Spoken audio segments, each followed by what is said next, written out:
That's pretty cool. All right, now we're streaming.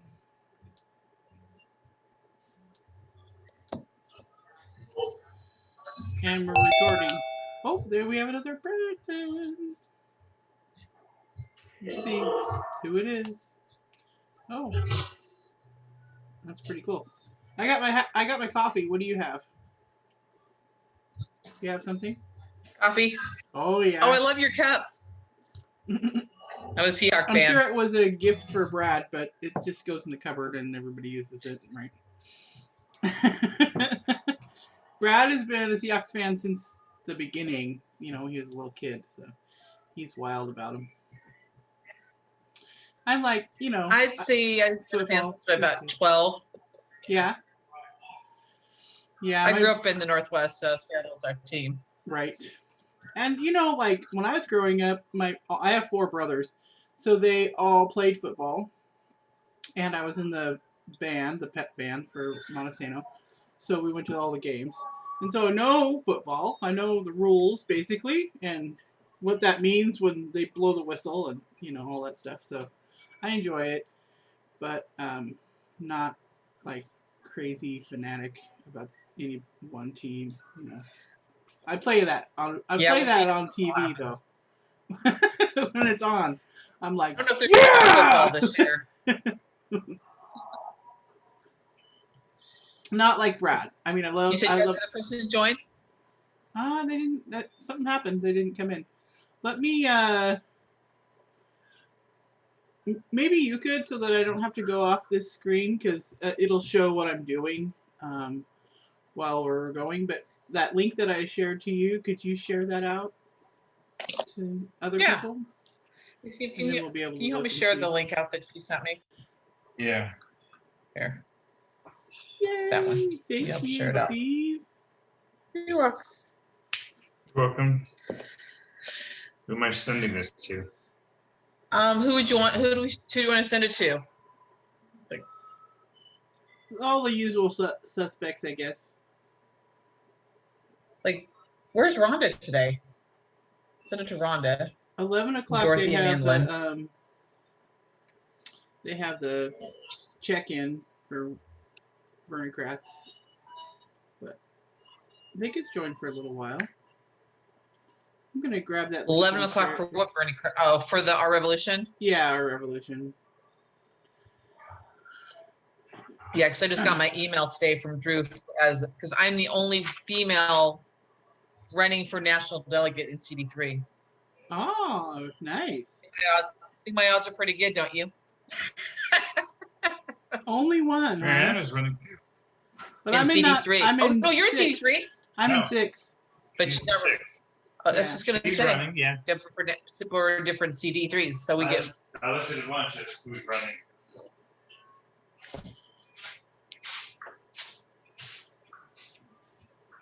So I'm just gonna send this out to you. Where's like Amber? I sent it to all that stuff. Okay, perfect. All this stuff. You're on it.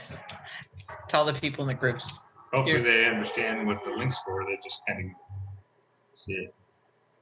Who knows? So how's the campaign going, Marianna? I think it's going really good. Because the COVID, you know, we can do the normal stuff. But I mean, you volunteered today to join the postcard team. Postcards, and I'll probably sign up for the phone calls too. Nice. And so like 10, you're the 11th person to sign up to write postcards.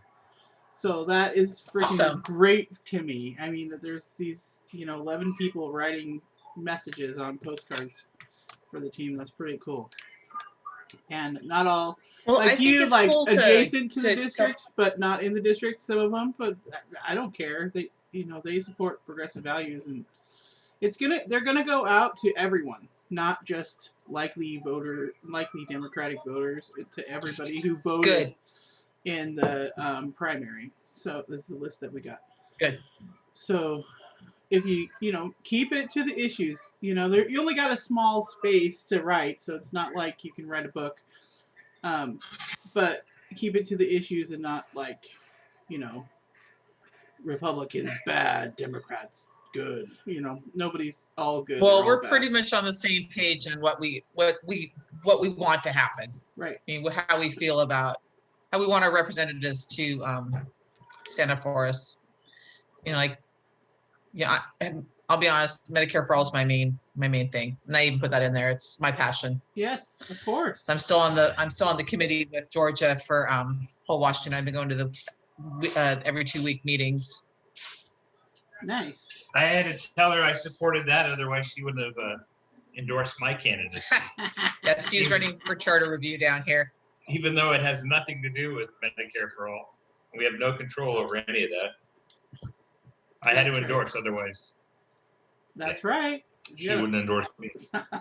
Me either. No. I will endorse you. So what do you what would be your top 3 issues that are most important to you as a running to a representative? Well, it's definitely has to be COVID-19 recovery, right? And that's the big thing. So that includes Medicare for all, good paying jobs, you know, schools. I mean, all the stuff that we were already talking about, and making sure that we don't allow our governments to institute austerity. You know, we have to invest our way out of a depression, not use austerity to make things worse. I mean, and it's going to take money from the federal government for that to happen, because it can't just pull money out of our butt in Washington, except for taxing the rich, of course. I mean, Jeff Bezos is making trillions of dollars a day or some dumb thing, and he lives in our state. We could be taxing him and Bill Gates. That's right. And Bill Gates. And there's a whole bunch more millionaires and billionaires that live in Washington that are, you know, and some of them are willing to be taxed. You know, like Rick, what's his name? Nick Hanauer. He's a socially responsible, progressive billionaire, which is, you know, not all that common, but he is. And so, yes, we need to tax those people with a wealth tax, you know, capital gains, you know, whatever it is. We have to do it. I mean, there's no recovery. What do you think without. So what do you think of UBI now, with people needing money that have lost their jobs? Yeah, definitely. We should have started that from the beginning. Canada has it. You know, $2,000 a month. Yeah. You know, get through this situation. People would have felt better about staying home. We wouldn't have the conflict that we have now with, like, some people are fighting about wearing masks or opening the county or the state, you know, and all that stuff because they feel the need to get back to work. And I don't want those people to be suffering financially either. But I don't know. It's like you work and you have a chance to die, or you stay home with your $2,000 a month, and you can, you know, we can flatten the curve and have this over with faster. But they're not doing it. They're not gonna do it. So we have to do whatever we can do, you know, at the local level to stay safe. Unfortunately, I think the states have been drained. Grace Harbor went to phase 2 this last week, right? And the beach was completely overrun. Like, it's Memorial Weekend. Ooh, Grace Harbor's in phase 2. Everybody went to the beach. There was hundreds of people in Ocean Shores. And I saw pictures. I saw your pictures. Yeah, and I saw some other pictures yesterday. Stan Radcliffe took. He's a resident in Ocean Shores. And maybe I'll pull those up here in a minute. But it showed people, like, you know, social distancing in the line to the bathroom, you know, the public restrooms at the beach. And that's good. You know, that is good. There were space between them. I don't know if it was 6 feet, but it was a good enough space. Well, adequate almost. But then they have to go in the same restroom. This is person in front of them, right? I mean, and then there's people who talked about, you know, going to the coffee stand and the the worker there was like hadn't had a break all day and hadn't even drank any water all morning, you know, and that's not okay. That's not workers' rights, you know. That's a minimum wage worker that's working her tail off and not getting even a break. You know, that's the bare minimum of what she should get.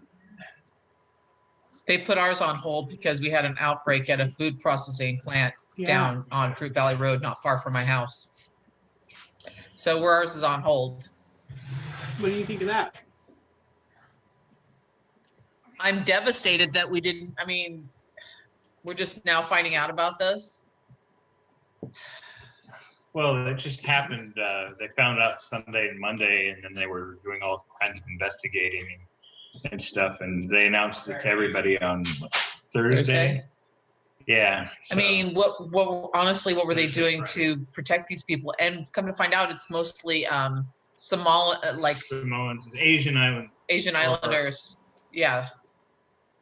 So we'll see what happens. And our farmers market that opened, I won't go down there because people have been taking pictures of what's going on. The city did not do a good job of controlling it because there's no one way in, and you know, so there's like 50 people all gathered. I mean, even though the vendors are wearing masks, it doesn't do any good if the people are all crowded around and not wearing masks and are. Well, they only let a certain amount of people in there, but there's still too big of a crowd in the middle and stuff. They had 50 people in there. Yeah. That's too many in a small space. Yeah. Right. Well, that's one of the things like I've been talking about is that they didn't offer enough education on what these faces mean and how to go through them. So there's so many people, like I won't go to my local grocery store down here in Montesano because you walk in there, the workers, not all of them are wearing masks. There's no like one way on the aisles, you know, like there is at bigger stores. Nobody's social distancing. I just said, I called them. I did a Karen, you know, matches my hairdo. I did a Karen and called them and said, hey, you know, you're not doing things to keep people safe in your store, so I'm not going to be back, you know. And the manager was like, I understand, you know, that whole customer service voice. Yeah, we're same thing with one of the local coffee stands. One of the local coffee stands, I told them the same thing. You're a potential vector. She's handing you know how you can pay with your card and they hand you the iPad or whatever, and then you can put like what tip you want. She's handing that out the window to people and bringing it back in and not sanitizing it or doing anything. She just set it down on the counter. That's what made me think of it. It was like, do you wipe that down between customers? Oh, we did that for a couple days, but no, we're not really doing it now. I said, okay, well, it won't be back. I hate to go to Starbucks, but they're doing it safe, you know. Well, BlackRock is actually the gal when you go through drive-through. She puts the thing down, and you don't even you just put your card in. She doesn't touch that part, and then she asks you what kind of tip you want, and then she puts it in. That's what they should be doing. Not you touching it. Yeah. Starbucks, they just put the little thing out the window, and then you stick your card in and pull it out, and that's what she's doing. Yeah. And then when they hand it out to you, they put your drink inside of a coffee mug and hand it out to you like that, and then you just grab the cup out of the top. Oh, nice. There's ways to do it. Nice. There's ways to do it, and they can learn. But I would say that would be the responsibility of the state health department and the county health departments to educate people on how to safely do business. You know, which we want people to be able to do business, but there's ways you can do it that are safer than others. You know, it's kind of like for me, because I'm a nurse, I took microbiology, right? Once you take microbiology, you're changed. You know what I mean? You grew some stuff in a petri dish out of your bathroom faucet, and you went, ew. You know. Yeah. And I don't think the state has done a good job of providing masks for people. We don't have enough. I mean, I had to find a friend to get a mask from. Right. They're not readily available to go buy in a store. I only We're have definitely lacking those. I work in the healthcare industry. I only have an N95 Max because the paramedics that came to check out my mom accidentally left theirs little bag full of them in her house.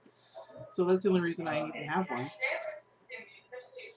So we Ridiculous. have Kala, who's a dentist down here, Kala Sagar. He has actually purchased material, and he's got people working on masks so he can start handing them out to everybody. And he paid for the material out of his own pocket. Yeah.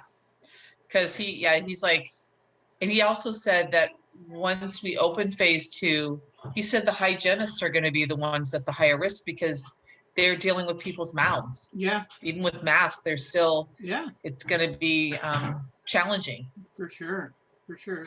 Hopefully they have N95s and face shields and goggles, you know. Exactly. Because that aerosols everything, you know, especially when the dentist, like, think about when he's drilling, he's creating an aerosol of things, and that's where it spreads the most, you know. They were talking about that. Yeah, Sagar's actually been very. Yeah. Yeah. Go to the bathroom. It sucks. Go to the bathroom. So, you know, our leaders are people that are supposed to be leaders, you know, in our government. To me, they're like, we're the leaders and they're supposed to do what we want. But anyway, the people that are leading this thing, Trump is in the administration, even Congress, even the Democrats, they're not doing enough to help us and save us. So we have to do it. You know, we have to make those good decisions and share with our friends and neighbors, you know, ways to be safe and do things safely. I'm not changing anything. We went to phase 2. I'm not changing anything. I go back and forth to work. That's it. I don't go to the store. I don't, you know, Brad does the store because I have a higher potential to get infected because I'm going to a healthcare facility, right? And working in a healthcare facility. So I don't want to, I wouldn't know if I had it for up to 2 weeks, right? If I got exposed at work, I wouldn't know.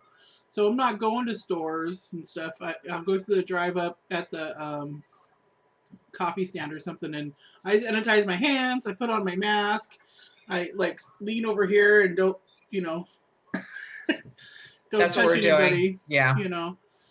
But that puts my husband then at more of a risk because he's the one going to the stores and stuff. But my kids, you know, they haven't been anywhere. They've been in the car. They went for a drive a couple times with Brad when I was doing live streams so that it would be quieter in the house. And we've been kicking them out to go play outside. Maddie McKenzie yesterday went playing in the woods over here by our house, and Mac got lost. Not lost, but she couldn't find the trail back to get out, so she's all covered in scratches and stuff from the sticker bushes, which is good. You know, she needs to get outside. But she's like, I refuse to be mad about it. It was so cute. But yeah, they haven't been anywhere. My poor mom is so lonely. I love her so much, and she wishes that she could be with us. You know, she's stuck at her house. Is she living in a senior living place, or? No, she has a little trailer down here at the RV park here in the town, and she moved there right as the stay home, stay safe. The COVID happened. Came into being. You know, we just hurried and moved her really fast to get her in, and she's just lonely, and she's had some health scares in the last few weeks that were unrelated to COVID, but I don't know. She's sad, and I feel bad because I am insisting that she stay isolated because she has some health issues that, you know, makes it so she probably would not survive if she got COVID. Probably. She would not. So you guys bringing her groceries? So are you guys getting her groceries for her? Or? Oh, April's here. Good. A lot of times we get her groceries, but she does enjoy going to the grocery store. So we've got her a mask, and she wears gloves, and she goes when the seniors. Hi, April. I can see you. Good morning. Good morning. I wanted to ask you a quick question? You had just brought it up. Oh, what do you think about the mass tourists we had this weekend, where the cars were past the bluff trying to get into Grace Harbor?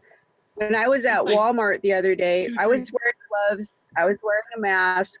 30%, maybe 40% of people were wearing masks. The workers were wearing masks, but nobody in Walmart was wearing masks. And so we had, you seen it, we had tons of people go to Ocean Shores. So with this COVID-19, what do you think about the city opening up our area? I think it was too soon. I think that people in general are not educated enough to do this. You know what I mean? They don't know, or there's too much opposition to what they should be doing.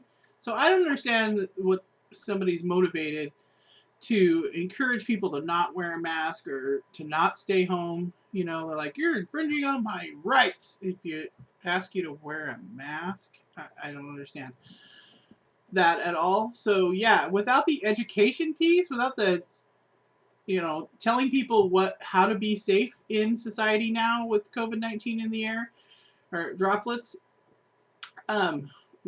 it's definitely a failure. People don't understand that it's like the media, the government, the society in general has failed to educate themselves or each other on how to be safe in these times, because it's totally different now. It's not like going away, just because somebody said we're in phase 2 now, that doesn't mean that you just go about your business like you did in January or February. You have to still stay home. You still need to wear a mask when you can only go out when it's essential to go out. This, happy time, go lucky, go to the beach. I don't understand. I just don't, because knowing what I know about how diseases spread, and I'm not saying I'm the expert, but I did go to nursing school. I did learn some stuff during all of that. Knowing what I know, I feel it's irresponsible. And I know people want to get out of their house and they need exercise and they need sunshine, and I get that. But you can do that in your own yard, in your own neighborhood, safely using social distancing. You don't have to go to Ocean Shores to get that. And I want the people of Ocean Shores and the business owners to know I do give a shit about them. I want them to succeed. There is some money that small businesses can get, the loans from Congress, if it's not all gone already. There was some things that you could do to keep your business open. And if you get screwed out of that, then that's a whole other issues that we gotta deal with. Our Congress and our president did not do everything they could do to keep us safe and keep us economically safe. They didn't. And so we have to do it ourselves, apparently. And part of that is staying home, being safe, taking care of our families, growing some food, wash your hands, don't touch your face, wear a mask when you go out, all of that stuff. Yeah, social media. Sorry, go ahead. Go ahead. Oh, the only news that took Q13, Channel 13 News, was the only one that did a story on Ocean Shores and the mass of people that went down there. Yeah. And you seen on the story, people were standing in line at burger joints, and they're like right behind you, breathing on you, and no one's wearing masks. And that's scary, because we live here, and the older generation, a lot of them live in Ocean Shores. It's retirement. Yeah, I called it in my Facebook post. I called it a retirement community, and somebody pushed back on that. Well, okay, it's not a gated retirement over 55 community, but the majority of people who live there are retired. So let's not you know, Yes. let's not like split hairs on that, you know. But yeah, it's scary. I want people to have what they need, and they're not getting it from the government. So we're gonna have to just come together and take care of each other. You know, we have to be the leaders that we want to see, right? We have to do it. So like you, April, I see you out helping feed people that don't have food, you know. And Leah's organizing people all over the Southwest Washington, you know, and I'm running for office. We all have to put our part in, do what we have to do to keep people safe. And I don't know how else to say it. You know, we have to show the example. You know, teach everybody that we know. Say when we see somebody, you know, like me with your seatbelt, April, right? You go on a live stream and you don't have your seatbelt on. Yes. I almost always put your seatbelt on, you know. Is it love somebody enough to say the hard thing, right? It's like, no, I know you don't want to get, Yes. you don't want to get told what to do. Nobody does. But, you know, we care about each other enough to say the hard thing. And I guess that's part of what I try to do all the time. Like my mom did not want to hear, Mom, you have to stay home. Sorry. You know, she didn't want to hear that. So, but I said it. I'd rather you were lonely than dead, Mom. And I like the fact that you're running and you're down to earth. You say how it is. And last night on our closing conference last night, when I said, you know, the people that are running that are just saying stuff just to get votes, I know that's not you. I know you know. It's your opponent. You know, they say stuff just to get the votes, and then they don't follow through. They don't, like I said last night, they don't walk their walk. They got your vote, so you don't matter no more. That issue don't matter no more. That's right. And I know you're not that way. No. Team Marianna. Thank you. You're awesome. I should have asked you to do your closing last night. I thought about that right afterwards. You know how on your live streams you always say, pray for your local homeless, local homeless animal. I should have had you say that last night, or ask you if you would, because that's pretty cool what you say. You say it now. Yeah, my closing prayer. Yeah.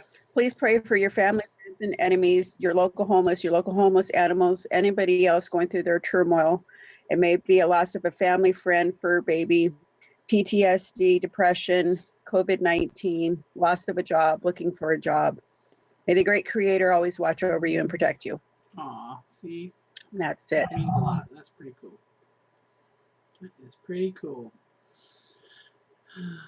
I've been trying to get myself to remember to say, stay safe at home, wash your hands, don't touch your face, only go out when you have to, and wear a mask.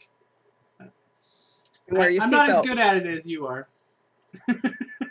You've had more practice than me. Yeah.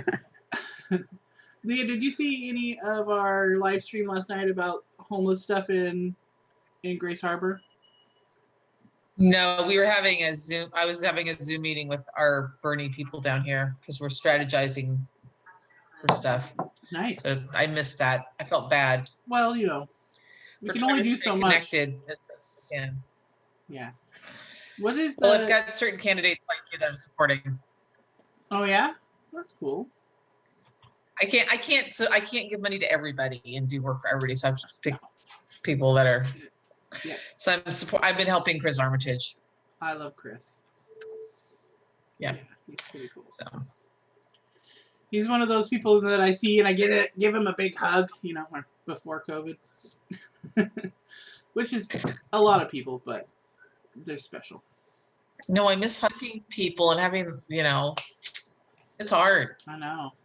I'm tired of sitting in this room. I've met so many nice people. I'm tired of sitting in this room, you know, sitting in this chair doing Zoom meetings all day. It's crazy. But well, I'm working from home. Mm-hmm. Who is this gal and what do you do? What? I missed that part. Who are you? This other person. Oh, sorry. Leah. Oh, who am I? Yeah. I live down in Clark County I live in the 49th LD.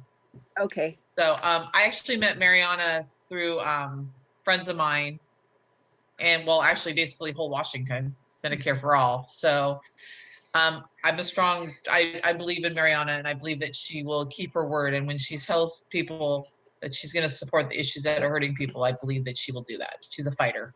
And I'm here off screen also. My husband's here too. That's your voice. Your second You voice. get back on the screen. And my husband's here too. And I'm going to be doing I just signed up to do postcards for Marianna today. Oh, cool. Yep. And I'm going to start. I've donated a couple times, but I'm going to donate some more times got to support the candidate financially. You guys can't do it for free. She won't donate to my campaign. My husband's running for a charter review down here. Actually, I put a post on my Facebook page that I'm not accepting any donations from anybody, that if they want to donate to me, that they need to donate to the food bank or any other place but a stupid race like which is not really stupid, but a race like it's a small race. The Charter Review Board doesn't need to raise thousands of dollars to put up signs or literature or anything else like that that's unnecessary. That money at this time really needs to go to the community. That's what they need to do with it. That's great. So one of the other things I've been doing down here is I'm working with a gentleman who's on the Evergreen, works for the Evergreen School Board, and we just organized with Peace Health and Evergreen School Board to provide meals for the staff at the hospital, which will be delivered to their homes at night after working a long day for them and their families. Oh, that is so cool. Wonderful. It's one thing to deliver lunches to them, but after working a long day, the last thing we need them to have to do is go home and make food for their family. So so I've got 3 local restaurants that are going to be participating in that. That is so cool. That's we have wonderful. They gave us a link, and people can go donate money and volunteer to deliver the meals. That's really cool. That is really cool. It took a lot of work, but man, I'm getting better at this organization stuff. That's a great idea. Good job, Leah. I thought about it, like I got and you're finding out you get I got my what was it, my tax return, and I had a little bit of extra money, and so I thought about ordering pizza and having it delivered to the hospital, but I couldn't get it to go through. Like I don't know. I was trying to get the pizza place to go halves with me or send the pizzas that they screwed up or, whatever, to try to get enough pizzas. Because I couldn't afford enough pizzas to feed the whole shift. Like, because it's all the departments, the respiratory therapy and the housekeepers and the nurses. And the ER and the different and the janitors. And, I couldn't get enough. And I thought that wouldn't be very nice for me to just send like 10 pizzas. And that's not enough for everyone. So I want to do something like that. So maybe I'll try to I'll try to get somebody else to organize something like that for our local hospital. I know that like Little Caesars just donated a whole bunch of pizzas to them like a few days ago. So that was pretty cool. Well, several of the local restaurants have been providing lunches, so they were more than willing to step up and do the meals for. And then also the Evergreen School Board or the Evergreen District, one of the organizations actually just voted, and they're donating $1,500 towards the meals. That goes a long way. Which is incredible. Yeah, that's great. It does. Yeah. Hey, Steve. And my women's group through my synagogue, go ahead, Steve. Sorry. Steve. Yep. In Grace Harbor, we don't have a charter review board, so can you tell us what that is?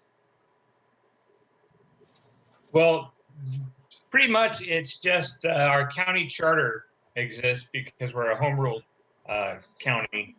Because a few years ago we had some people, Republicans, that came in and got control of the county, and they started pretty much stripping all kinds of stuff out and giving over a lot of power to developers. So we had to do what we could to limit their power and to try to fix control of the county so the people had more say. Mm-hmm. So we went to the home rule, we got that in, and then we made it to where instead of having 3 counselors, there are 5. stripped them out of power, their amount of power that they had, and spread it out into the districts. Okay. And now the two people who were behind all of the taking all the stuff have been did not get reelected. They're gone. So, but basically every 5 years we have to review the charter and see if there's any improvements we can make on it. So is the charter kind of like a platform or like a mini constitution or something? What's a charter? It's like a mini constitution, because we don't get to actually make any legislation or anything, but we get to control how the legislation is made, how things are passed, and what kind of rules they have to follow as a county member. Like one of the things we want to do now is there's a big partisan divide, and these are partisan offices, Democrats and Republicans. A lot of people on the county board want to remove the partisanship and make them nonpartisan positions. So, and then I've heard a few people talking about making like our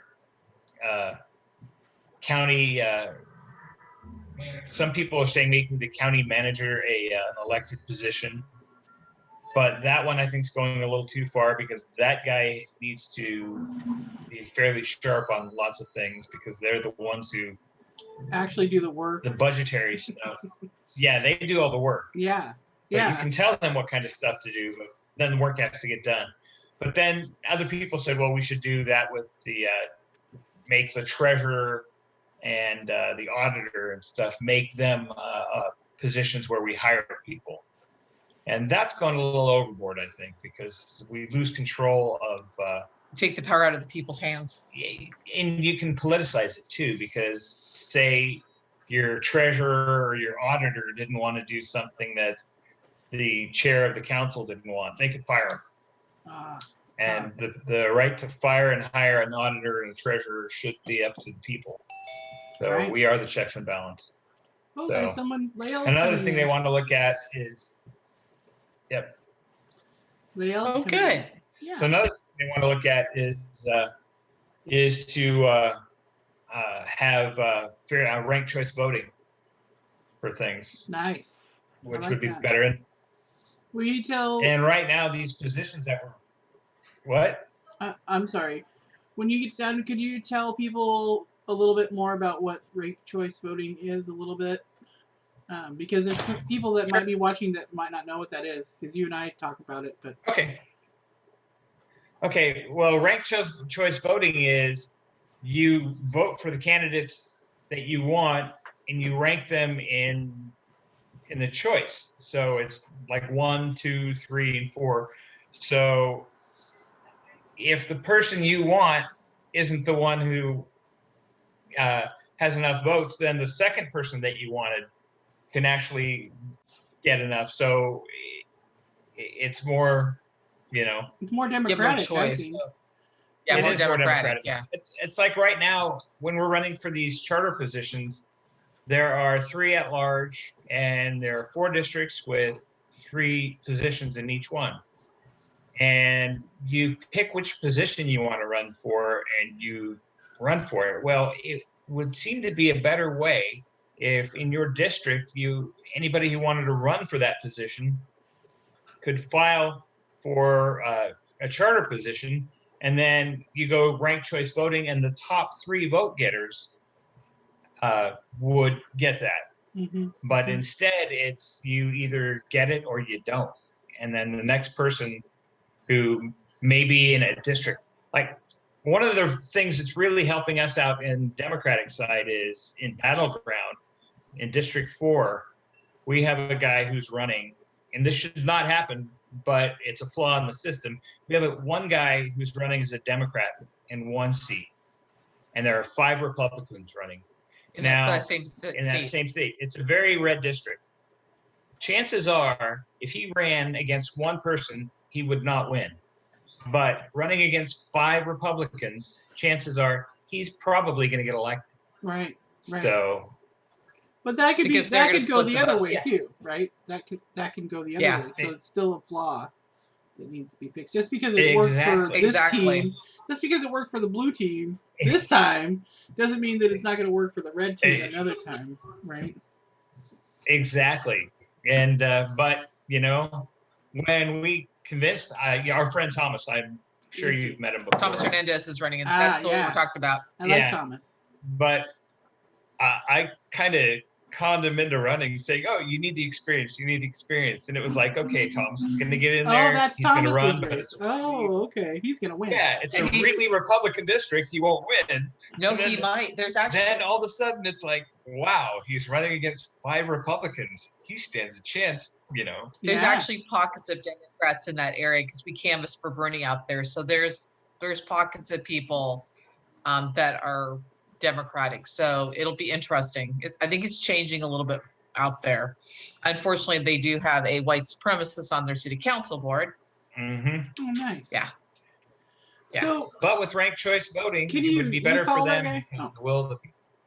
Yeah. So that's right. Then the person, it's more democratic. I get it. Yeah. So I got a question at a town hall that I did with Indivisible that asked me about Battleground specifically. That the Battleground School District is refusing to follow the law, and the new law that for vaccines. Sexual reproductive health in this, in education. Yes. And the question was, they're fighting it. They don't want sex ed in school. Right. But the people need to read the bill, but I totally support the bill and it needs to happen. And but the question was put to us like, what should school districts like that? What kind of punishment should they get for not following the law? And so I kind of had to be like, well, I don't know what the consequences are. I'd have to look into that more. But I totally agree that parents can opt their kids out. It's not like they're gonna force them to learn about it. Parents can opt their kids out of it. But what do you guys think? There should be any kind of consequence to the school district for not following the law? I mean, it makes sense to me that there should be, but what do we do about that? Because we don't want, for me, local government is important, right? We should, the people that live in the place should be the people that make the laws and, enforce the laws and do the things. Because they know their area, they know it better than the state. We shouldn't have the state be some big oppressor on local areas. But when local areas are not following state law, then what? Well, the problem with that is if you penalize the school, you're penalizing the kids. It's really not their fault. That's right. It's the school board and the parents. And in Battleground, that's a huge problem because it's a fairly Pentecostal area, and so they don't want a lot of stuff taught to their kids. Sure. And there's a huge amount of homeschooling out there. Yeah, when budgets come up there, they don't pass budgets. Yeah, their levies keep failing. They underfund their schools, something fierce, and it's because they want everybody to be homeschooled. So, and then you have a thing like I know a lot of people who do live in Battleground who are saying they're becoming too liberal in Battleground and they're going to move to the center to where it's not so liberal, which is just crazy because to us, Battleground is super conservative. Right. So. Well, there's a mixed bag there though.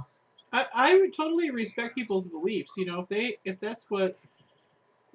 don't want their kids to learn about their bodies in that way, and they want to teach them the way they want to teach them, then I respect that. That's their choice, and I wouldn't do that, but that's their choice. But to have a whole school district say no, that seems wrong, because there are, there's a lot of benefits to kids knowing about their bodies. You know what I mean? I think the parents who do support it their kids should be allowed to have it. Because there are groups of people there are good, responsible parents out there that I've met through a group out there that are fighting against racism, but they're strong strong supporters of that kind of, for, you know, sex ed in the school. So you have to also think about the parents that want their kids to be educated. Right. You shouldn't punish all the kids just because there's this group over here that doesn't support it. Let them opt out. Yeah. If they don't want their kids to be part of it, let them opt out. Let them do something else. You know, have a different class. But the parents who want, I mean, the education is for everybody, not just one single group. That's my opinion. Right. Exactly. So if you got parents who want their kids to be educated, they should be able to have the school board should provide that education for those kids. Yeah, because you know, the thing, I don't know. I think it's probably better now with our generation being the parents. But when I was growing up, that was a subject my parents didn't want to talk about. You know, they didn't exactly. You know, it was uncomfortable. And then there's the whole like statistically, kids who are sexually abused are abused by a close friend or family member. So you definitely want the kids to know what is good and what is bad touch, you know? And if they're not going to learn that Can I touch on that? Yeah, go ahead. April has something to say. I was a foster parent, and I'm going to say all the kids that I had some kind of trauma, incest, rape within their family. And I had, just an example, I had a girl and she was being sexually abused by her stepdad. And when we got her, all the kids had their chores to do, and hers was doing dishes. All of a sudden, she touched her private area. And my husband and my nephew kind of walked out of the room. And I was being sent to the office because she was touching boys. And she didn't understand what she was doing was wrong, because she was being abused sexually, and she would be thrown into a dark closet for hours. And she didn't know how, and this sounds weird, but she did not know how to bathe herself. And she was the worst case that I had in the 9 years that we fostered. And so we get that, and then the kids don't understand what's normal after being. I'm also a victim of incest when I was younger. You don't understand what's normal and what's not normal, and people like that in that situation do need to be educated on what to do and what not to do. She didn't understand that she's not supposed to touch her private in public. I had to pull her aside and tell her, don't do that. Why? It's like, you just don't do that, you know. So more education is definitely needed, especially with victims of rape and incest. Yeah, right, for sure. So we have Lael. That was just my 2 cents. Thank you. I appreciate that. Thank you, April. Thank you for giving your personal story. That means a lot. Lael and Victoria have joined us in the last few minutes, and so they haven't said anything yet. So, Lael, Victoria, would you like to chime in? Ask us a question? Hi, good morning. Thank you. I just woke up, literally. Good morning. Happy to join your discussion. I'm a survivor of sexual abuse as well. I don't know anything about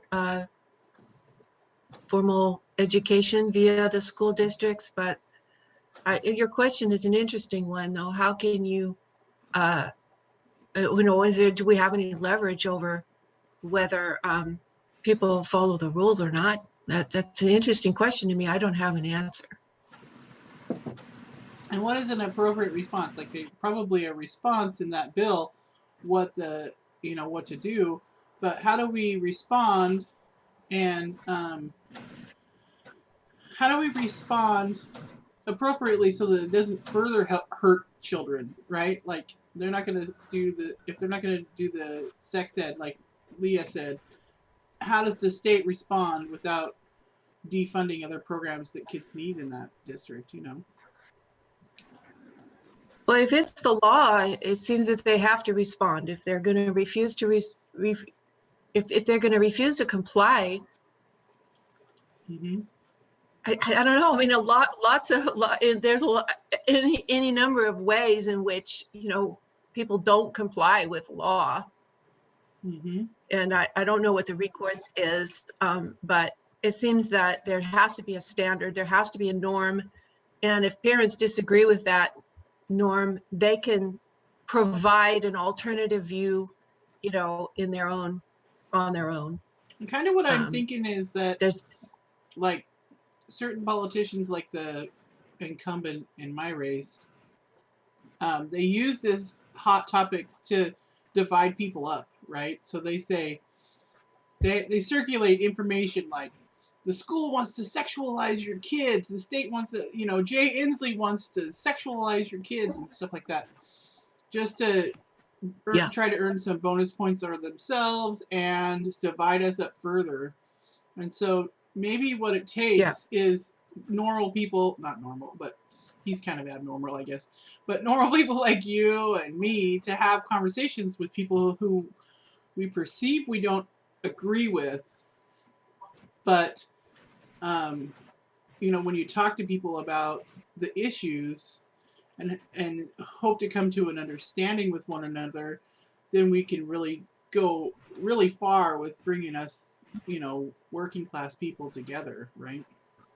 Let me just say one more thing, and then I'll take my and finish my turn.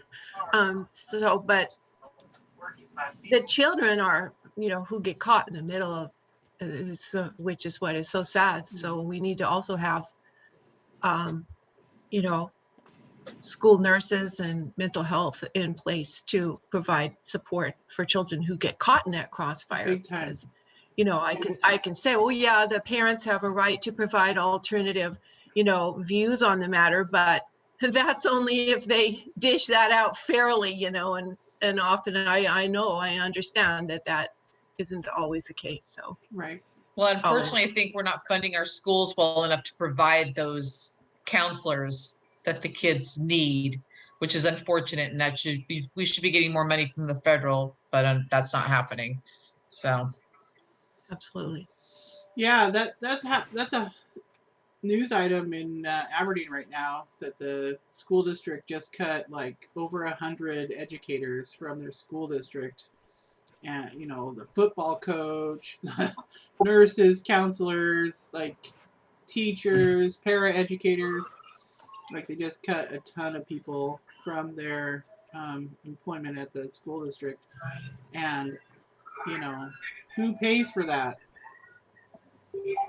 Who pay, like, when you think of it as not like dollars and cents, you know, who's paying the real price for, you know, one of the most impacted, you know, from income inequality, any kind of social justice issue, one of the most impacted cities in Washington, with the most poor people, the highest addiction rates, you know, the lowest life expectancy. And then for their kids, oh yeah, austerity. We're just going to cut all these teaching positions, no counselors, no nurses, you know, you're on your own, kids. Go for it. I mean, the real cost of that is the impact on those children that are already deeply impacted, right? Like, this is the community that April was a foster parent in, you know. These kids have been hurt, and now they're just going to get hurt even more. Well, some of the problems, at least I know down here, one of our biggest problems in the Evergreen and the Vancouver School District is they're paying the superintendents too much money.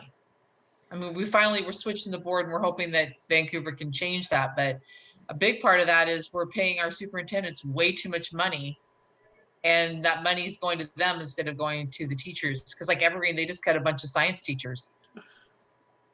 Yeah, I mean, know, and they're cutting the arts and stuff. In this rural area, you know, there is some talk about unifying the schools, because we have all these little towns. The whole county only has 70,000 people in it, right? the whole county. So there is talk about unifying the school districts, so the Aberdeen, Hoquiam, Montesano, Elma, all the major towns, Westport, Ocean Shores. So they have one superintendent instead of paying 8 superintendents in one county. That's something that can be done, but that's not really solving the problem, right? I mean, the problem is we're not spending enough money to invest in our children. That's the problem, right? And then we're expecting local tax dollars to pay for the bulk of the kids' education. And when you live in a impoverished county like Grace Harbor, the people can't afford to pay more taxes, so they vote down levies and bonds because they're already taxed to the hilt. A lot of times the school levies pass, but people still can't afford that extra few dollars a month. They really can't. So yeah, geez. And that cost gets that cost also gets used to raise rents. Landlords are like, oh, well, my taxes went up, so your rent went up, and that it's never equal. It's not like, oh, my taxes went up $17 a year, so now I'm going to charge you $50 a month more. It's always used as a way to make more money. Not everybody, but a lot of landlords are like that. Can we talk about renting? You guys want to talk about that? Since I mentioned it? So I'm a renter. I rent a house in Montesano for way too much money, and I'm not stuck here, but I want to be in this house, right? It's like 2 blocks from the kids' school, across the street from the football field, tennis court, right in the middle of everything.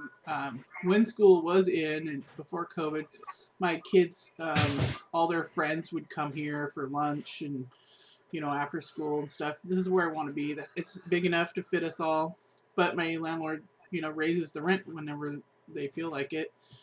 Right now I just signed a new lease, so they can't change the rent for a year, so that's good. But I'm fortunate that I have a good job and I can afford to pay $1,550 a month for a house. But what if I got sick or got hurt? I wouldn't be able to afford this. And so that's where so many people are all across Washington right now, right? All across the country, is that the rent is so damn high. Or if you're one of those people who just lost their job. That's right. I mean, yeah, because there's people that have lost their jobs that can't afford the rent. Oh, I'm sure. And that $1,200 check, they gotta cover it. I'm sure the landlords are just chomping at the bit to evict everybody that's not able to pay their rent right now. What do you guys think? It's not even landlords, it's mortgage companies. We just had our mortgage, they raised it $45. So David's hours, like everybody else, David's hours were cut. So, we're barely, as homeowners, we're still struggling too, because not only that, it's crazy. It's like, you're going to raise our mortgage in this time with this COVID-19 going on. How do they do that? Don't you have an agreement with them?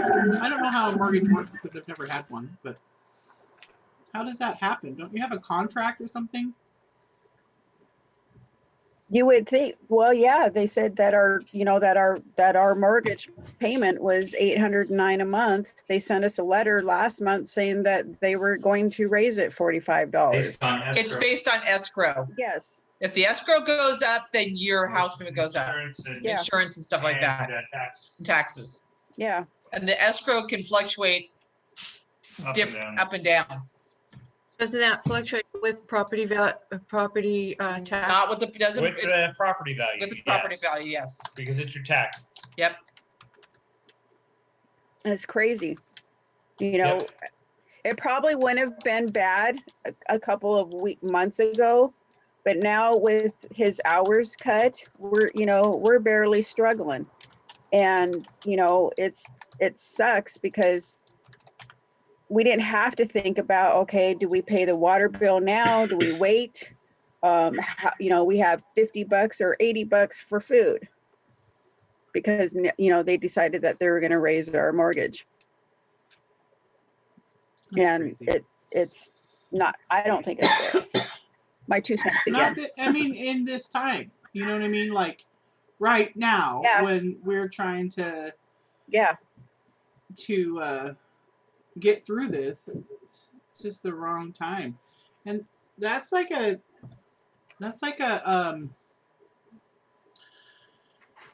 failure in the system, right? It's a system failure, meaning that Right. All people, the people like on Wall Street or whatever, all they're worried about is making more money. The banks and the big corporations. That's their only interest is to get a few dollars more, squeak it out of us. Yeah. In her case, it's based on taxes and insurance. And if they didn't raise the taxes and they didn't raise the insurance, then the mortgage wouldn't have gone up. But because of that, I mean, that's where we need to look. They should have held the taxes and held the insurance rates, not making. They should have frozen for right now with people cutting their hours being cut. Yeah. Right. So, but then there's that whole other way to think of it is like, what is the right thing to do? Like, why do you have to be told by the government what the right thing to do is? And so April's mortgage company, they know that it's not right to raise people's, her insurance company, her, whoever it is that is asking for more money, they know that it's not okay, especially right now to do that. And they just do it anyway because they don't give one shit about us. And there's no rules put in place to regulate that.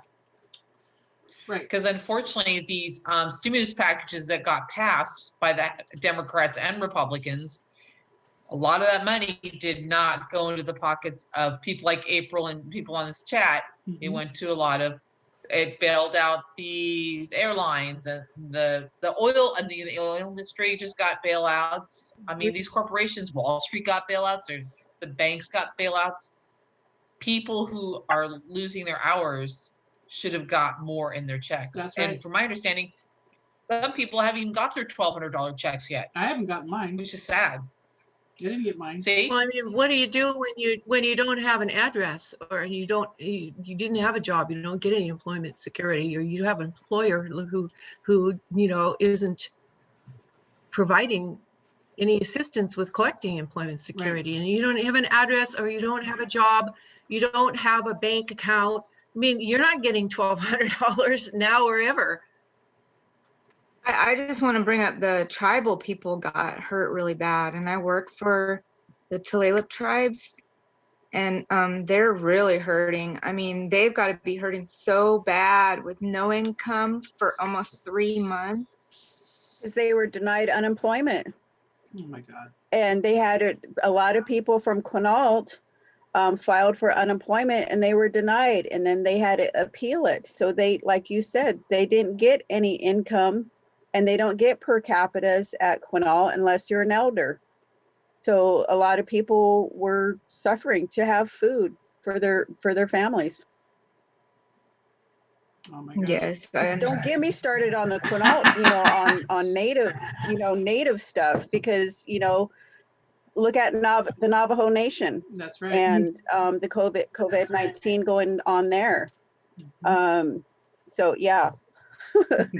So why Congress didn't do more for first people that were first here? It's wrong. Okay, so let's just say it out loud. Like, they don't give a shit about us, you guys. They don't care. They don't care. No. So we have to be the ones. No, they don't. We have to be the ones to take care of one another. We have to do it. It's sad, but true. And we have to vote those people out.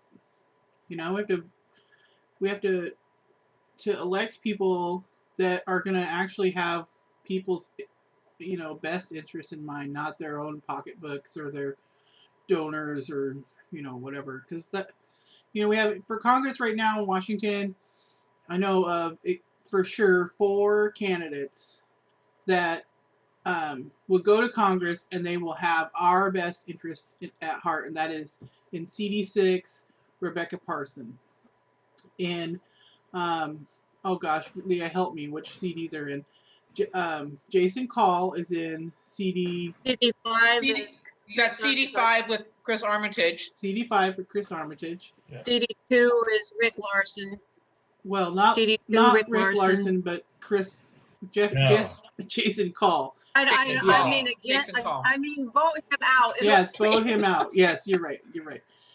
And then in CD10, there's two CD10. actually. There's two choices. Our Revolution has endorsed Joshua Collins. And then I'm hearing really good things about Beth Doglio in CD10. That's the kind of Olympia. My only problem with her, Marianna, is I was on the, sorry. No. She doesn't, she was forced to support Medicare for all. She did not really support it. I was in the Progressive Caucus vote, and they had to push her to support it. I was there. That's not a good start for. Right. And then when that, yeah. For sure. She might be good on other issues, but Medicare for all was not one of them. Okay. Yeah, she's going to be hard to beat because she's well known, has a long history in the legislature, and has a pretty good vote on environment things and such. So. Well, that's good. I just hope somebody can push her towards Medicare for all. She said she's going to support it, but you shouldn't have to be forced to do it. Right. It should be on your platform. Yeah. Yeah. Then we've got two candidates down here in CD3 running against Jamie Herrera Butler and Carolyn Long, who we have no idea who they are. Oh, really? What? Yeah, nobody in the Democratic Party knows where these people came from. And they're running as Democrats. Who are they? Yes. They're running as Democrats. Yes. We're doing our deep dig on to find out who they are and where they came from, because it's like, okay, who are these people? And luckily in our congressional district, in our county, we have a rule that says we cannot endorse one candidate if there are more than one Democrat in the race. So everybody was saying, "Oh, we got to endorse Long. We got to endorse Long." Well, we can't do that without breaking the bylaws. And we don't want to break the bylaws. Right. So, because that's once you do that, you go down a bad path. Yeah. And you lose control. Can you say that again? You have a rule that says you can only do what?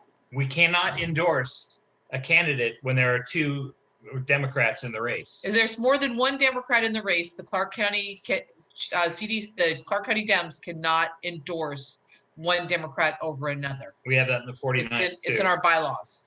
So because we have three Democrats running, we can't endorse Carolyn Long. So you can't endorse anybody. Nope. Can't endorse anybody. Until after the more than one Democrat maybe? running. And then until after the primary, yes. Right. Oh, okay. Well, yeah, even after the primary, we had a case down here where there were two people running for the state legislature when we had Monica Stonier and Alicia Topper, and they were both Democrats. Since we have a top two primary, they advanced. Okay. And even though we didn't endorse, it got ugly. There were like two big divides. Yeah. Right. Okay, so you have Carolyn Long, and then you have two others. You don't know who they are? I don't know who they are. I could look it up real quick, but it took us all by surprise because we hadn't heard anything from them. Yeah, and it's like I think they filed on the last day, and it's like, when you found out that you didn't have to come up with a filing fee, a bunch of people, were given the opportunity to run, right? Because you didn't have to pay $5,000. You mean like 30 people running for governor? Is that how many there are? Okay, yeah, see. So, well, we got off the topic a little bit. I wanted to talk about us taking care of each other, because we know that, a lot of the elected people don't have our best interests at heart. So there's the one way is to vote them out, right? Which is difficult to do for grassroots campaigns. I'll testify to that. And if you're not taking dirty money, you ain't getting any money. So, not any, but, we've gotten enough to sustain our campaign, file for our office, and, buy signs and do the stuff. That community, you guys have been awesome, like, giving us enough. but it's a shoestring budget, but we're keeping it going. So that's one way. What other ways can we take care of each other without, involving the hires up, or, April does it. She feeds poor people. Leah's taking care of nurses and doctors and people working in the hospital, feeding their families after a long, hard day, right? I think PCOs could be, which I need to start. I have my list. I think we could encourage people that are PCOs in their precincts to start reaching out to the people in their neighborhoods and seeing what they need. Yeah. And start checking in on people. I think as individuals, we can make a phone call and see how they're doing. Because you can reach your local chair of your LD and they can probably give you the list of numbers if you are a PCO. That's a good way to organize. That's another way. And also start donating to like the food bank and places like that. Yep. Or like, if you're cooking spaghetti for dinner, cook enough for another family and take it next door and give it to them. Remember, people do when someone passes away, they bring like casseroles or something, You can do that. Marianna? Mm-hmm. I think Jean joined. I see Jean. And that would be a good question, being that she lives on a res. Hey, Jean, how are you? Hi, Jean. We're talking about ways that you and I and all of us here can help each other because, Congress doesn't give a shit about us. So how do we keep each other sustained through this COVID-19 in your eyes? I'm not really sure. Like April said, I live on a reservation, 180 people, and we're pushed back off of our own res because we can't even go to the store because it's open to the public. Traffic coming in on the weekends, and it's scary. So I'm pushed back even further from my my space is limited. I can't even go to our freighted queue. Right. Because of the.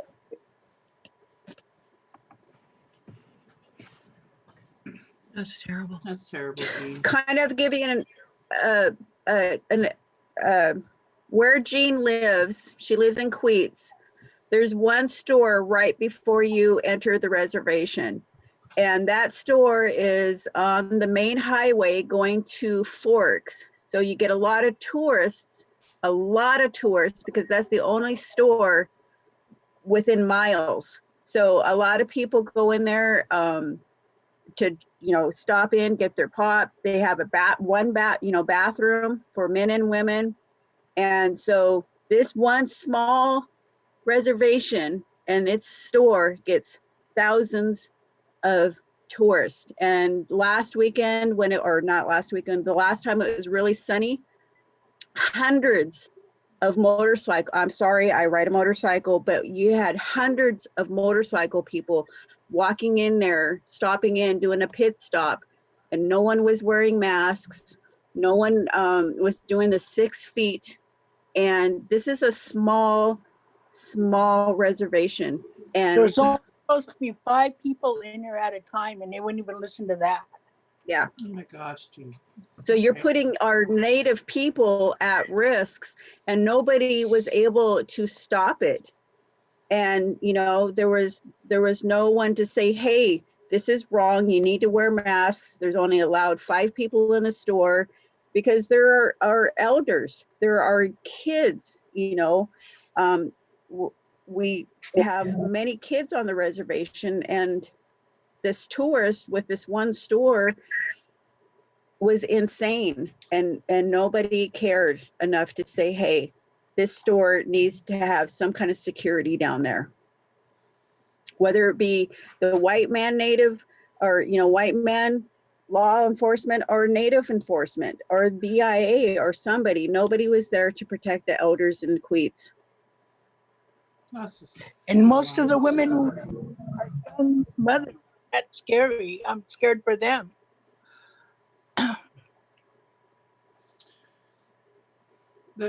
Jesus. So there's a responsibility there for our community members, statewide, that are stopping there, because with rights come responsibilities. I don't think people are getting that. Like, you have the right to free speech, but you have the responsibility to not yell fire in a movie theater, right? The right to bear arms, but you have a responsibility to not shoot people in a theater. That seems like is getting lost in our society right now, right? That we have rights, right, but we also have responsibilities. And the store owner, any kind of security, like you guys were talking, police or, state police, sheriffs, whatever, they have some kind of responsibility. The state county health department has a responsibility. The people that work there have a responsibility. I mean, I don't know about you, but I would have just thrown my apron down and said, like, I'm not doing this. I'm not coming to work. I know that puts you at further risk, because then you don't have an income. But who cares if you have an income if you're dead? I mean, come on. Sorry, I go off on this subject because I just care about people so much, and what you're telling me, Jean and April, is hurting my heart a lot. I wish I could go up there and wring somebody's neck. and you Not have literally. one cashier, and you're going to have 30 bikers going into the store. You think that cashier is going to approach 30 bikers and say, there's a 6 feet distance, there's only allowed 6? That girl's probably scared out of her mind to say anything because bikers aren't bad. Again, I drive a bike, but she's not going to want to approach 30 bikers and say, hey, I'm sorry, there's only allowed 5 people in here. Or even tourists that are driving cars. I don't know if they have this scenario. It's because it's a reservation. We don't have to follow the rules. So there's 8, 9 people wandering in there, going to the bathroom. They have a coffee station, make coffee, whatnot, wander around the store. And it's a small store. And again, Jean and them are scared to leave their house and go to their store because it's being bombarded by tourists. And nobody's stopping it. And that's, again, like I said earlier, don't get on native stuff because go for hours. Go off, girl. It's all good. It just upsets me that our elder right here is afraid to leave her house. Jean, can I bring you groceries, please? You can bring me groceries, that's fine, but the other thing I was kind of concerned about, I got kind of upset about, was the Working Washington Small Business award funding that the governor gave to the state, Grays Harbor County, and they awarded $184,000 to 30 small businesses in Grays Harbor County. Mm-hmm. And I was wondering how many of those were Quinault small businesses, Quinault owned small businesses. I asked them when they sent me my denial letter yesterday or day before that I was denied small business assistance through the county. What? I asked how many Quinaults were selected, and they never answered me. And so I posted it on Facebook, but it doesn't sound like there were any Quinault small businesses selected for this funding. I was wondering why, since we're the largest employer on the harbor, we are probably the largest consumer group on the harbor. Why weren't any of our small businesses selected for this money? Right. Jean is also a small business owner. She makes her own Indian tea. So she has a small business and she was denied that stimulus check. Through the county. Through the county. That needs some more investigation. What's wrong with that picture?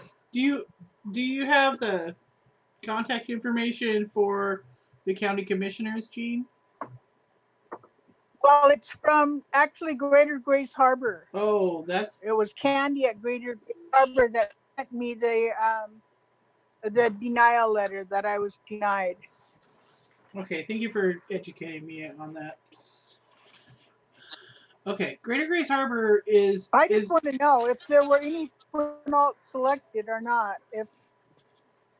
And I know what was Right. my problem with my. I submitted an application like everybody else. Right. Right. I think there were almost 300 applicants and 30 were selected. So we should find out who those 30 are. Because you know with the national stimulus for small businesses, the NBA teams got loans. Multi-million-dollar team, they got small business loans because they had less than 500 employees. They, like the Lakers. And the Lakers, it was in the news. The Lakers gave the money back, but these loans were for small businesses, but they set it at 500 employees and less, instead of like 50 or 100, employees and less. And all the money went to these big corporations because, once again, they don't give a shit about us. I know. So Marianna, our Blazers got money, but they gave it to the employees. So the Blazers down here in Portland, yeah, they actually gave their money to the employees. Okay. The people who work in the concession stands and the. Yeah. But they don't work for the team though. They work for the stadium, don't they? Well, it's owned by the owner. Oh, okay. I mean, it's not owned by the state. It's owned by the owner of the team. So the organization chose to give that money to not the players, but to the workers. Okay. Gene, what were you saying? Oh, I don't know. Oh, that happens to me too. Jamie's been quiet. Jamie, you got... Oh, it happens to me all the time. Jamie, welcome. Thanks for being here. Hi, I'm honored to be here. Actually, I really totally support you and love you and your family and all you've done for the people. And I just love being able to be here and learn more. Actually, and I'm not huge in politics, so I don't know a whole lot. So I learn a lot from you. So, well, you know what we struggle with, and that's what we're talking about. You've had your share, more than your share of struggle, right? More than your share. Yep. Totally. And so. Yeah, more than I'd like to. Well, it's real. Definitely. Life is real. This is what we are. This is where we are, and you're doing so good right now. I celebrate you. I love watching your posts. So you real life stuff like, oh crap, my tire's flat, or crap's going on, and you just go with it, and you pitch, like the rest of us. It's like I just gotta bitch about it for a minute, and then pull on my big girl panties and move on. Yeah. Being a single mom, you can't always vent that stuff at home, and so it gets difficult. Yeah. But definitely relate to a lot of the stuff you guys have talked about. The rent thing, the not being able to work. Like, I'm a full-time college student, so I'm supposed to be graduating with my class coming up, and we're not even going to be doing that the way you would think would happen. So I don't know, but I'm going to be graduating with a degree and moving on, and so that's good. But I can definitely relate to all that stuff that you guys are talking about with the rent and she was saying how she fostered kids or whatever, and the abuse and stuff. Like, our family went through a lot of that, so I could totally relate to it. I think that most of us have that experience, not exactly, but we all are struggling. We all have our thing that makes life freaking hard. And the only thing that I can think of to do is for us to take care of each other, because there's no like white knight on a horse with a flying flag, coming in to swoop in and save us all. We have to do it. We have to do it. Put in the work. On a side note, my son can't wait to see Hawk, so I we can't know. wait for this to be over so they can have a Oh, photo. I know. Hawk talks about Jack all the time. We're waiting for a warrior on a painted pony. I didn't hear that, Gene. What did you say? I said, I'm waiting for a warrior on a painted pony, not a white knight in shining armor. That's right. That's right. That I'm speaking using my my colonialism, wasn't I? Sorry about that. That's, you know. Thank you for It's that. all right. I appreciate it. I'll be waiting a long time. So this is just goddamn save yourself, right? My Yeah. you are doing great, Gene, too. I'm really proud of you with your tea. I haven't had any. I'm not really a tea drinker, but I'd sure like to try yours. I'll give you no some. problem. Yeah. All right. My daughter loves tea, so I bet you she would drink it all down before you even got a chance. So, Jean won. Jean, you won a scholarship or something. How did you start your business? It was through, it's called Washington Coast Works Small Business Competition. And I won $5,000 for startup cost for my small business. Nice. That was with Alan. Richrod was there. He was in the competition, and Jim Stanley and Liz Ellis. She won the same year I won. We both won the first year. Nice. We both were runner-up. That's Yeah. cool. You know Liz? Yeah, I met Liz. She's great. She has a community garden, right? Yeah. Yes. Yeah, she won the money for that when I won the money for the tea business. Cool. That's the kind of thing that So we need to keep doing is investing in each other, right? Like things like that with scholarships or grants for people to start up their own business because like we had all our eggs in one warehouse or basket, right? And that failed or they dumped us and then now we're all screwed. So we need like I've been calling it like a web of interconnected businesses that if one thing goes away, the rest is still safe, you know. And that's the kind of economy that I think we need to build and we can build in our district in Grace Harbor, all over the state, is things that are interdependent, not dependent on each other, you know. Kind of like a spider web. I would like to see people like maybe, you know, get educated at the schools and say, this is what you can do. You get your education. You look at Jean, she's an elder. She's retired. Yeah. She's an elder. And after retiring, she still started her own business. I brag her up all the time, anytime I can, you know, to do her Indian tea. She's got her tea in different stores. She's got her teas in some of the casinos and gift shops and stuff. So she went from a small Indian reservation on selling tea locally here in Grace Harbor to having her tea in casinos. Mm-hmm. And worldwide, actually. Yes. Yeah, worldwide. The Nature Conservancy was one of the sponsors of the competition, so they've sent it all over the world.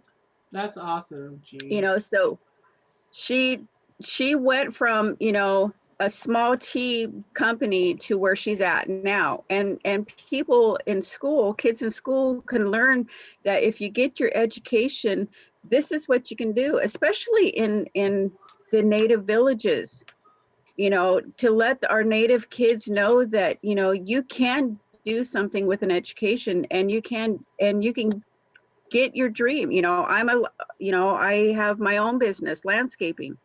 Jean has her tea business. And to let the kids on the reservations know that, you know, there is something besides just graduating and saying, okay, that's it, I've done it. It's like, no, you can go further. That's right. You can, you know. That's why you know, I want, I mean, last year in the legislature, they passed a bill that, to increase the Washington State Needs Grant so that families with kids who make less than $90,000 a year, their kids can get the grant from the state to pay their tuition and stuff to go to college. But I really think that should be just universal. Everybody should have the chance to go to college, or trade school or apprenticeship, whatever they choose, for free as part of the public education system. So I think that education should be preschool through a bachelor's degree minimum, just as a part of the public education system. And I will work to expand that. I mean, I'm really glad that Washington passed this so that low-income kids or moderately income kids can go to college.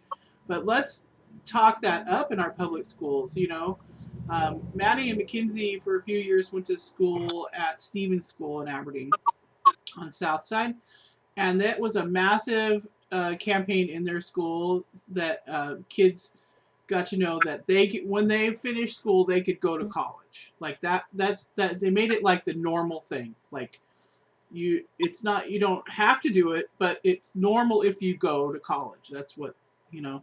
And so I think that we need to keep spreading that idea that kids can know that they can further their education past high school, and you know, if they choose not to, if they want to go do something else, then they can. But our kids are like not staying here. You know, there aren't the jobs or the opportunities in our rural areas to keep them here. They're having to go to different cities.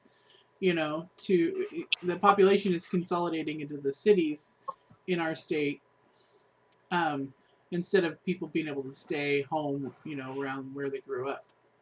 So we need to encourage them to go to school, but then come home and start your business here, right?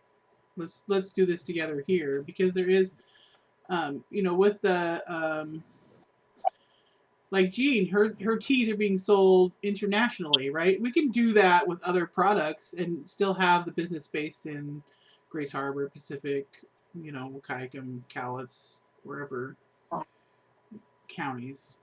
And then that way we can continue to grow and pay for things that we need, like roads and schools, you know, things that we all need to use. But I don't want the tax burden to be on people like you and me anymore. You know what I mean? I don't want that tax burden to be on us regular people. That's, I mean, we were going to pay our fair share. I pay my fair share, but the wealthy in our state are not paying their fair share. They're not. I mean, I pay more in taxes than Jeff Bezos pays. State taxes. So do you. So do you. That's not okay. No. And I like the idea that you think that, you know, we need to bring back our economy here in Grace Harbor. You know, there was no jobs. You know, there were jobs when they were doing the pontoons. 5 years ago, I became a long haul truck driver because there were no jobs here in Grace Harbor. Mm-hmm. And so I had to go out of state, you know, but I drove long haul, but, you know, I wasn't finding any driving jobs 5 years ago here in Grace Harbor. Mm-hmm. So I went long hauling. I stayed, you know, I've been home now for 2 years for this homeless stuff, but it's like we need more jobs here, mm-hmm. here in Grace Harbor, because everybody's leaving, and you see it all over the internet. I had to leave town to get a job. I have to go to Olympia to get a job. Mm-hmm. We need, you know, I know this COVID-19, but I'm talking about, you know, after the COVID-19. Right. We need to bring back, you know, our lovely town where, you know, people are staying here and working here, right, and surviving here. That's right. So one idea that we've been passing around is kind of a big subject. I'll try to just make it small. But they passed laws and stuff recently so that people can grow and process industrial hemp. So hemp grows in poor soil, good soil. It's like well, literally, it's like a weed. Get it? Ha ha. And it grow. You can do 4 crops a year, and you can, and you can make like 50,000 different things from this one plant. So it's like it has fibers, so you can make paper. Gene makes hemp tea. Yeah, see? CBD oil. You can make tea, you can make oils. See, Gene makes CBD oil. Nice. Tea. All kinds of stuff from this. And I think, we have the farmland, we have the empty industrial locations, like old sawmills and stuff that are closed down. We have the port, which can ship things anywhere in the world. 2 ports in our district, really good ports. And we have like Cosmo. It could process those fibers today. It wouldn't have to do anything. And the seeds and oil you could use at the biodiesel plant and make fuel out of it.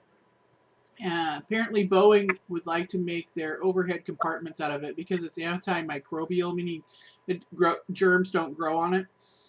And so there's massive possibilities there for farmers, for people who want to, open an industry, for people who want to make stuff out of it. So that's one of the things that I'm working on, because I want this to be have the opportunity to grow, but not too much. Does that make sense? So kind of like the cannabis, the marijuana stores, there's limits on how big the business can be and who can invest in it. Like out-of-state people can't invest, because I don't want giant corporations to take over these possibilities. I want people like you guys to be able to do it.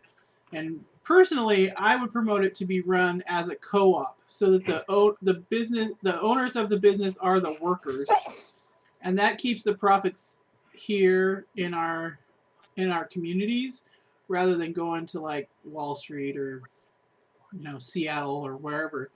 We keep the profits here, and so people can build up their communities. Can you imagine like you like have all these interdependent web of businesses that are, like all these small farmers, all these little places that are like processing the fibers, and all these other businesses that are making stuff out of it to be sold all over the world?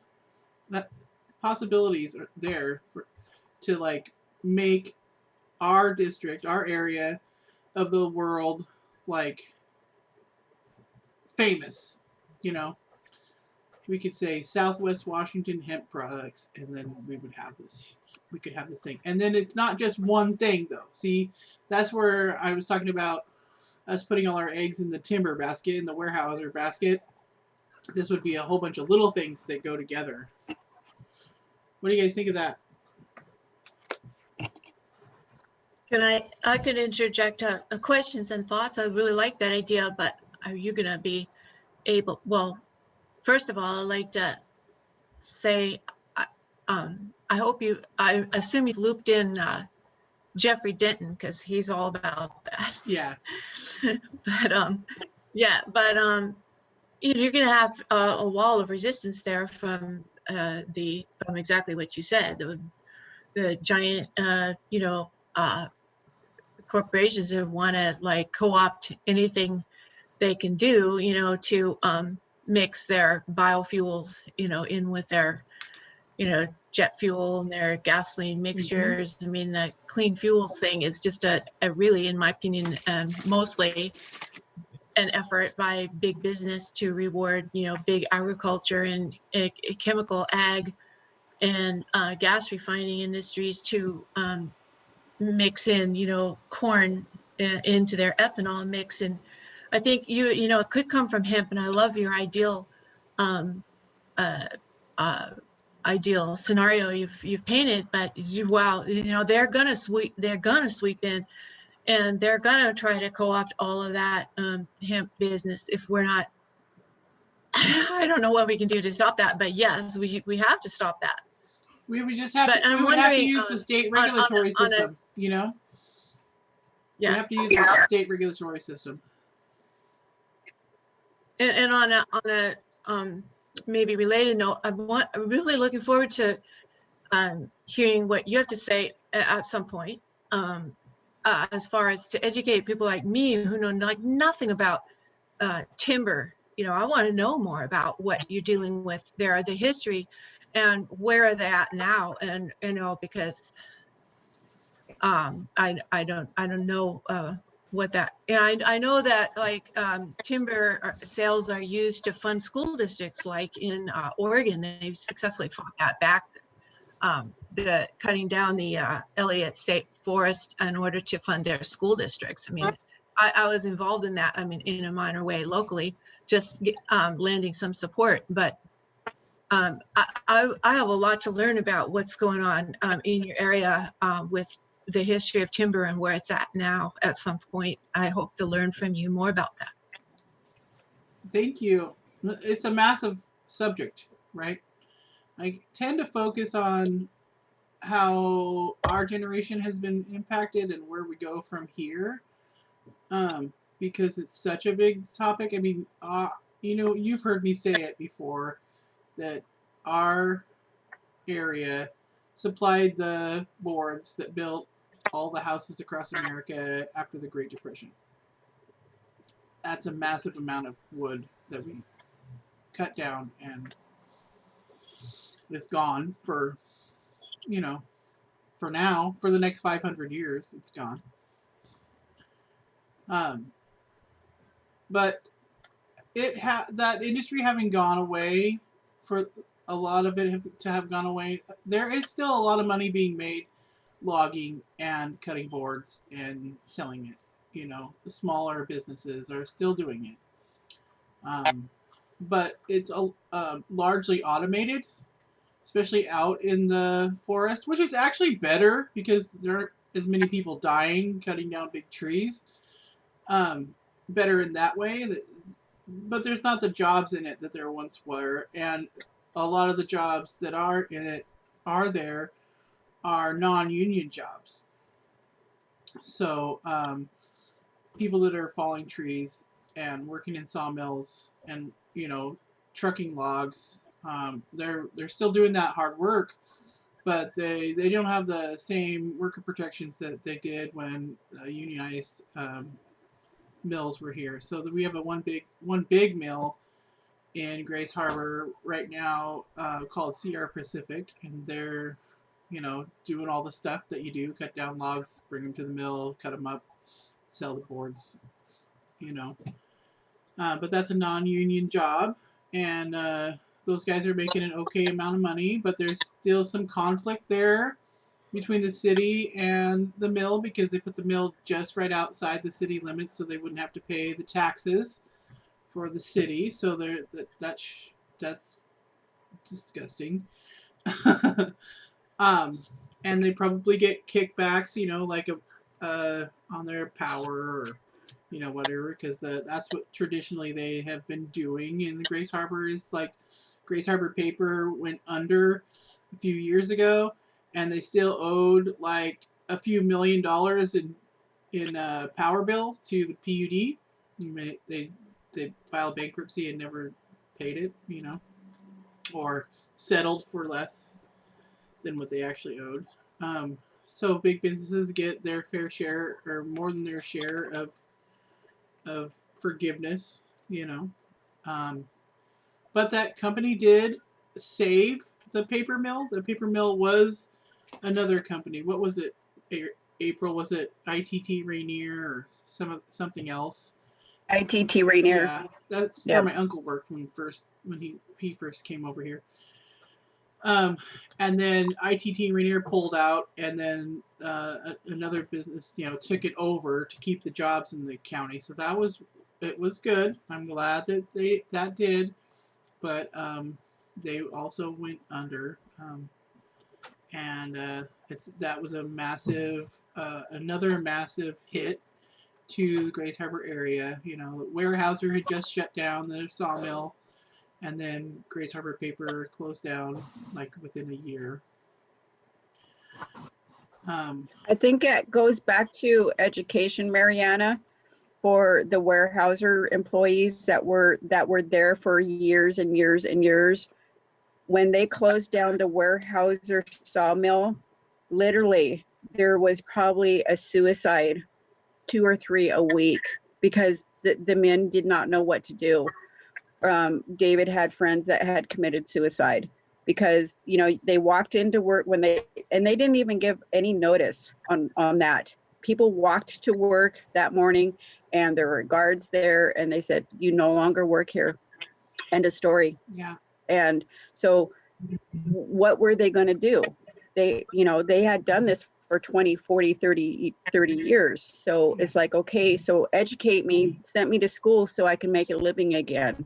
And they felt so depressed that literally there was 2 or 3 people committing suicide after they closed Warehouser. My dad worked at the Warehouser sawmill. Because they didn't have anything else to do. My dad worked at the Warehouser sawmill when they closed it. He was a millwright there. Yeah. And yeah, I mean, education is good. Some people would not fit into that box, right? Yeah. That wouldn't be something that they would be interested in doing or have the. I mean, maybe they hadn't been to school for 40 years. How, you know, they wouldn't. It would be hard on them. But yeah, that's not. There has to be. I think maybe like the one thing that it made me think of, because it did involve my family, you know, was that I know with my dad, massive amount of his identity as a human being was his ability to work and make money and take care of other people, right? And that's his kind of family. across the board.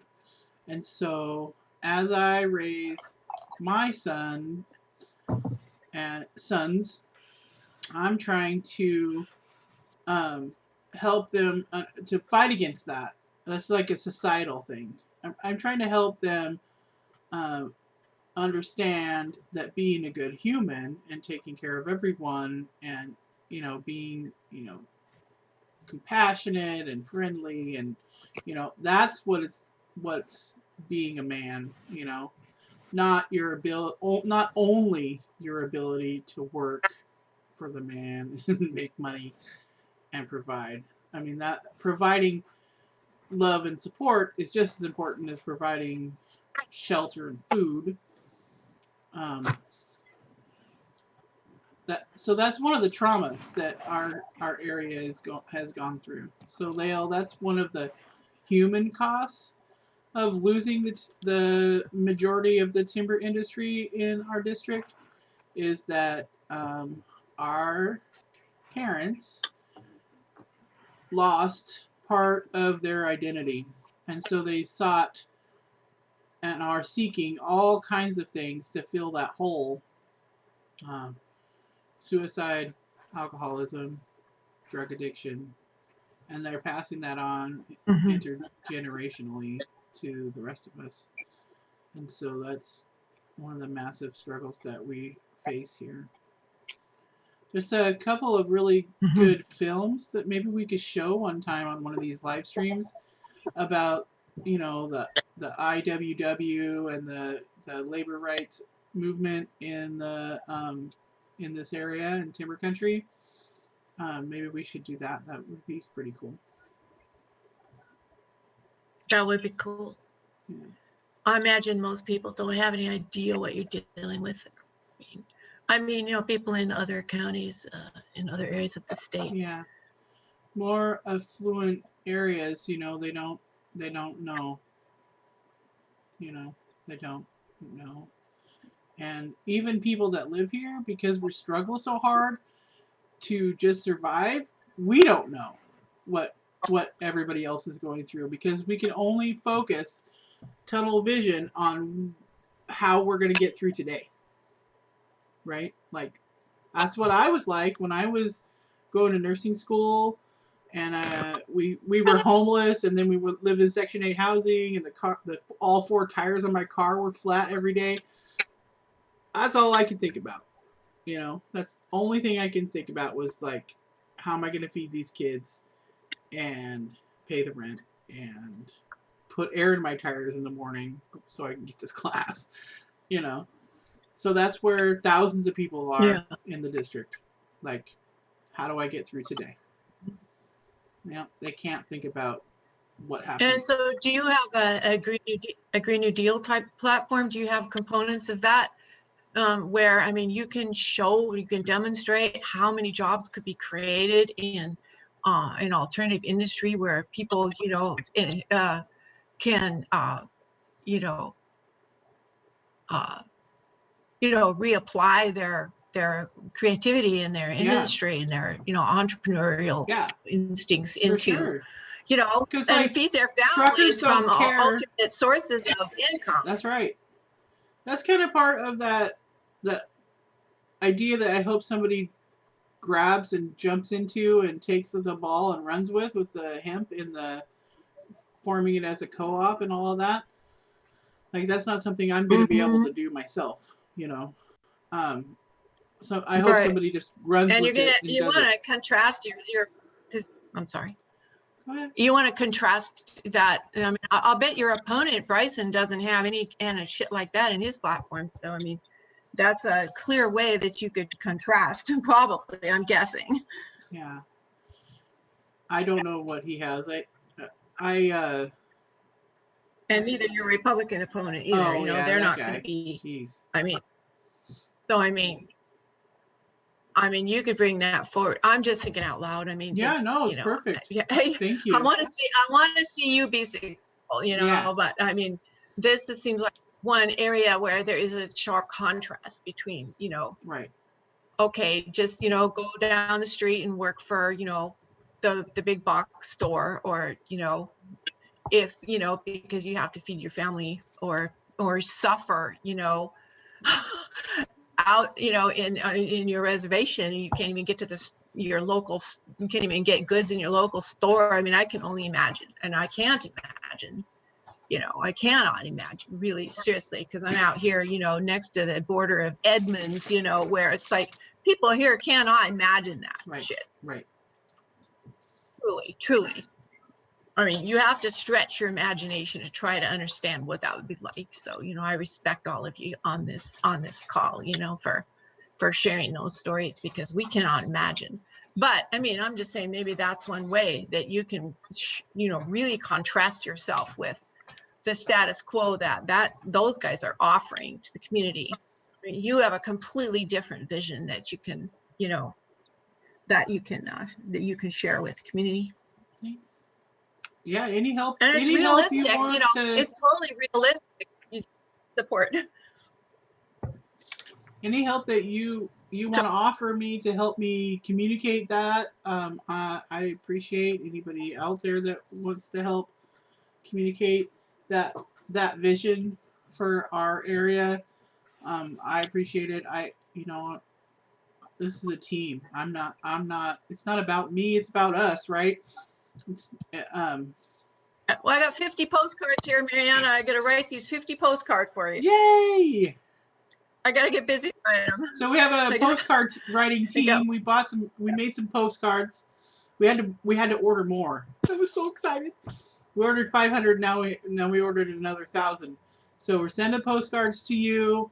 You write a personal message on it. Why you think people should vote for me, and why, you know, these issues mean something to you. And then you send them back to me, and then we'll put the addresses and stamps on them and send them out. We've got about 100,000 addresses across the district that we can send them out to. So if anybody wants to join that team, you can just go on. I can afford some stamps. Or you can put the stamps on them if you want to. I mean, I'm not gonna, you know. Okay. I'm not gonna haggle with you. If you want to, you can, but I'll count it as an in-kind donation. The 35 cents. You don't have to put the 55 cent or whatever it is stamp on it. Just the 35 center. We made sure to verify that at the post office. And this also helps the post office, right? Like the people at the Hoquiam post office are like so excited for us to do this. They're totally helping Julie like figure out how much postage to put on things and who to. Oh, April has something. So, I was going to say I have to go. So everybody have a good day. Bye, April. Thank you. Marianna, go Marianna. Yay! Team Marianna. Love you. All right, bye everybody. Bye, April. Bye, Jean. Bye, cousin. Marianna. Okay. You take care. You gotta get up. Toy, be safe. You too. Be safe, honey. I'm gonna get a hold of you and bring you some food. All right. Anyway, for the postcard team, you just go onto the website, mariannaforthepeople.com. There's a volunteer page, and just put in your stuff, and we'll send you postcards. People are doing about 50 at a time, but you can do 20 or 10 or... Oh, Steve and Leah went to 2. You can do 20 or 10 or whatever, or so many per week. However you want to do it, it's for you. And then we're going to start the phone banking pretty soon. We have a great ally who's building us a phone banking program, and we got some phone numbers from our friends at Grassroots Analytics. They're helping us get phone numbers for people across our district. So we're gonna start calling people pretty soon, and we'll give you a script and you know, like show you how to do it, do some trainings and stuff. It shouldn't be too hard, and I'm pretty sure you're not gonna have to like just dial it with your phone. I mean, I'm not pretty sure. I know that it's going to be a dialer that does it, but it's going to be some more clicking in it than the rest of us who have been making phone calls for Bernie and stuff. But it'll be pretty simple, and you'll be able to make calls to people across the district and hear their concerns, which is my major thing, and then let them know why progressive policies will make a substantive difference in their life. Not just like some empty promises, but like we pass these policies, it changes people's lives. So that's what we want to do. Well, everybody's starting to jump out, and it is after 12, so I think I'll give you guys each a opportunity if you want to say some closing thoughts. I just said mine, and then we'll jump out of here.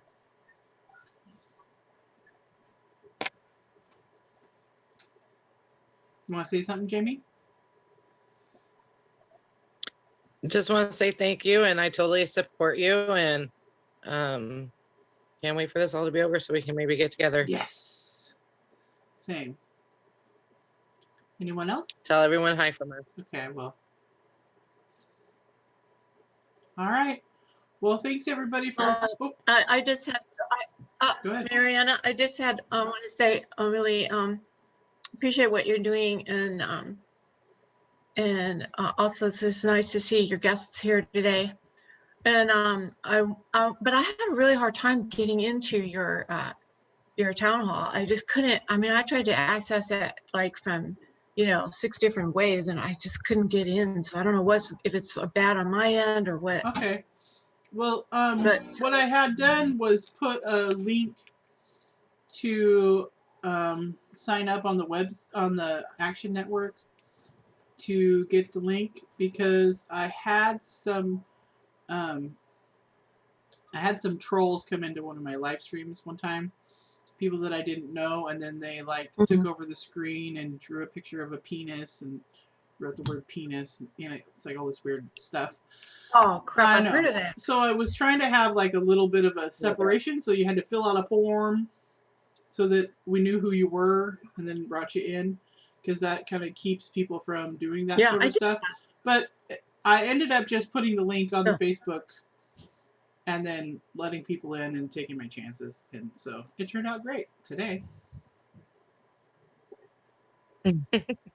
Okay, well, thank you very much. Thank you.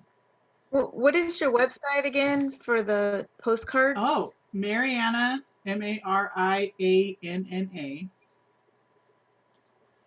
forthepeople.com. And is that for the number or FOR? FOR. Mm. FOI. Okay. Okay, I'll go check out your website. Nice. Thanks, Victoria. That's awesome. Is that .com Dot or com. Yeah, .com, right? Okay. You gotta go. Okay, it was nice seeing everybody. Nice to see you. Thanks for being here. We'll be back next week and do the same thing on next Monday at 10 o'clock. Okay, if I don't get called back to work, I'll be here. All right, great. Thank you. And I hope you Bye, y'all. Have a good day. have a good week, everybody. Night. Bye.